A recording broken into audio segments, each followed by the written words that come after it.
Hello all you Qiological listeners, and welcome to our first ever Qiological book review.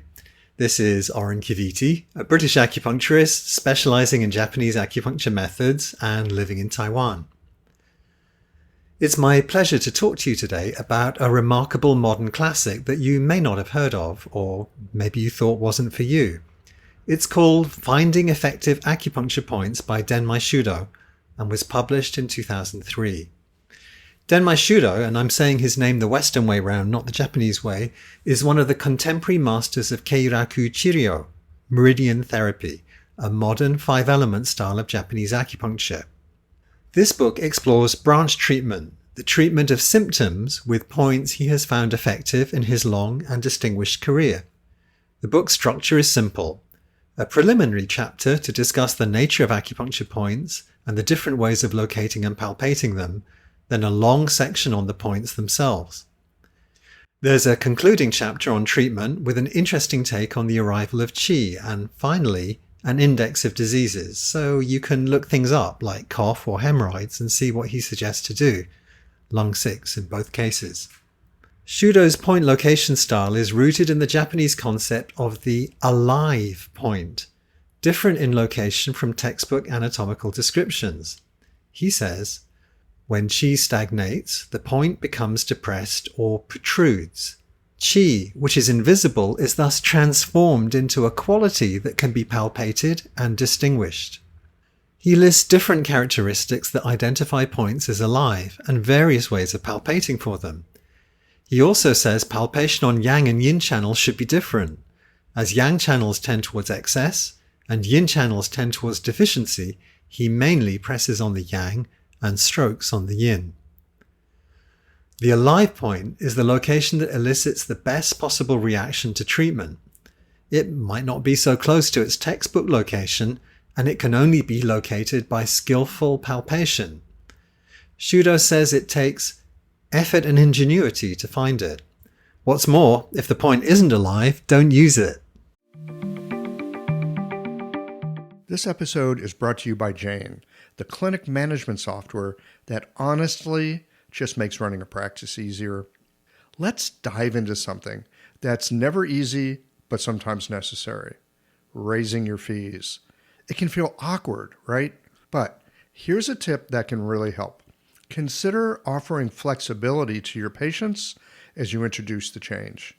When patients face new fees, it's natural for them to feel uncertain or concerned. That's where flexibility can really make a difference. Offering options like a phased increase, suggesting a payment plan, or even taking a moment to talk things through can help to ease the transition. These thoughtful gestures show your patients that you're listening and care about them, which strengthens the trust you've worked so hard to build. If you're looking for more ideas on how to navigate these kinds of changes, head to frontdesk.jane.app and check out the article, How to Tell Clients You're Raising Your Fees. One last thing, if you're ready to give Jane a try, you can use the code QIOLOGICAL for a 1-month grace period on your new Jane account. Shudo's writing style is personal, warm, and he's quite amusing to read. For example, he reminds us that the acupuncture points came first, and the point location textbooks came second. It's better to learn points from the body than from books. The book's main section is a discussion on points. Not every point in the canon, just those he frequently uses in clinical practice. He grades them from 1 to 3 stars, a bit like a chili rating in a spicy restaurant. You get to read the anatomical location, taken from several sources, and then his procedural tips on finding them, and his experience of their feel and characteristics. This is followed by indications and a commentary, sometimes long, sometimes brief. Some locations are quite different to the ones we're used to in the West. For example, Chimen liver 14, Kimon, is located beneath the rib cage, not in the 6th intercostal space, and Liuchue lung 7, Riketsu, is directly proximal to Taiyuan lung 9, Taiyen, between the artery and the styloid process. Yep, Shudo gives Western point numbers, Chinese and Japanese point names. Contemporary TCM textbooks use a herbalized perspective to describe point actions, You know the kind of thing. Bladder 23 tonifies the kidneys and benefits the essence. For someone used to this perspective, Shudo's indications for his favourite points might seem rather meagre.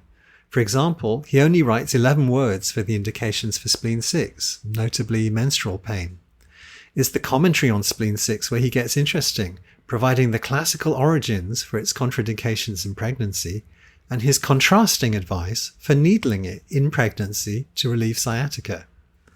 It's not the point you needle that's important, he says, it's how you needle it. In other words, be gentle and you won't disrupt the qi. Points are grouped by area rather than by channel, emphasizing the structural channel-based perspective that infuses his approach, even to psychological problems. This is typical of the emphasis in Japanese acupuncture generally on the channels, not the organs.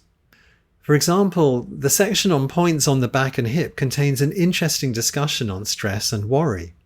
This affects people with yin constitutions structurally, causing indurations and tenderness from bladder 13 to bladder 20 on the left.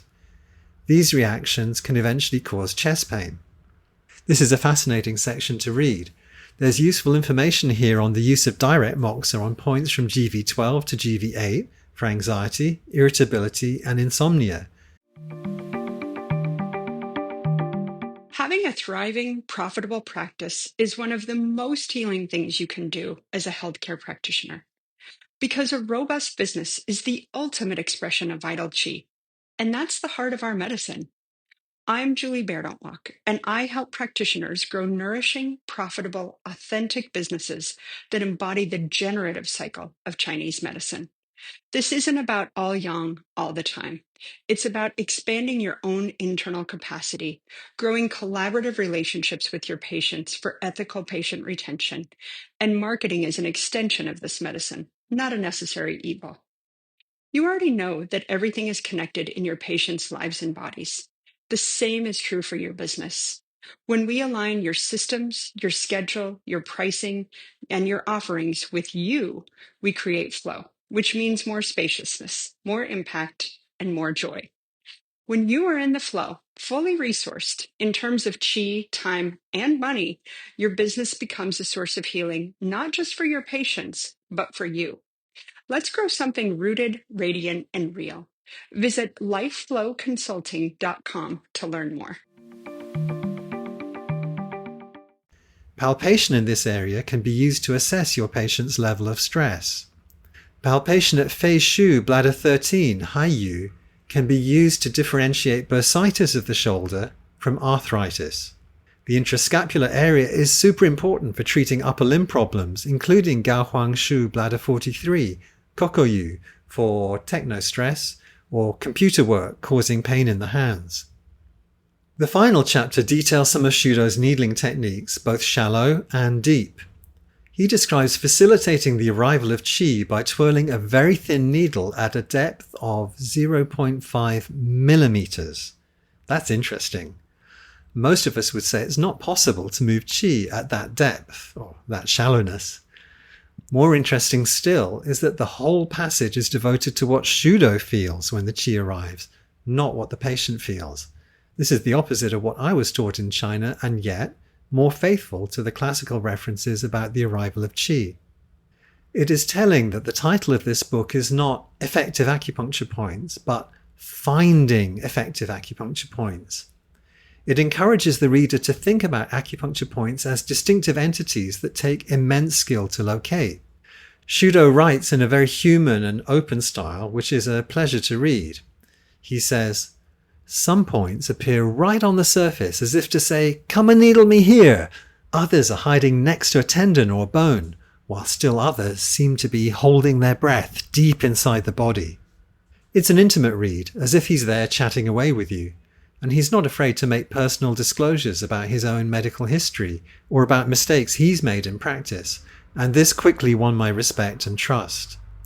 This open and reflective style of writing models humility, and he closes the book with an explicit challenge to all of us to apply ourselves fully to our learning and practice.